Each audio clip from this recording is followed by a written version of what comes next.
Sin. What is sin? Other than the word the church throws around to judge and condemn and make themselves look good, sin is actually an archery term meaning to miss the mark. You see, in God's eyes, all sin is created equal. Sin is sin.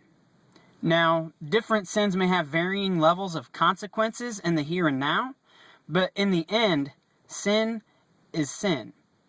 So why then does the church insist on breaking sin down into categories such as acceptable sin, bad sin, and horrible sin?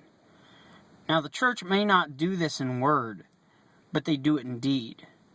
When the elder with a pornography addiction is overlooked, when the man who disrespects his wife never addressed, the issue of overeating never mentioned, but when the gay couple walks in, every eye in the place is staring, and not in a nice way. No, they're covering their kids' eyes, and then they're throwing glances of judgment as if to say, "You're not welcome here.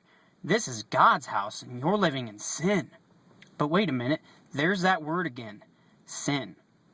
See, in archery, you're aiming to shoot a target with the arrow, and on that target is a bullseye mark. No matter where your arrow lands, if it misses that bullseye, you missed the mark. Now, depending on where the arrow lands, you may receive varying amounts of points, but no matter how close you come to the bullseye, if you missed the mark, you missed the mark. God is the target. He is the mark. He is the standard. And God is, well, He's God. Perfect. Holy. And we can never hit that target, make that mark, or reach that standard on our own. We can only achieve that through Christ, whose blood was shed not for some, not for those who have acceptable sin, no, whose blood was shed for all.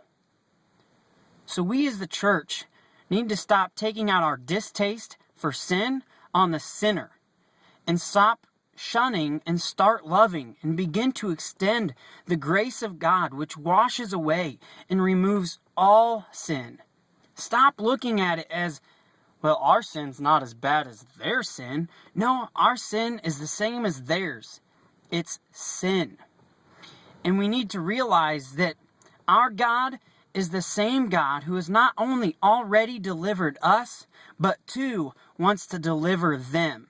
And before we want to address the speck in their eye, we need to deal with the log in our own.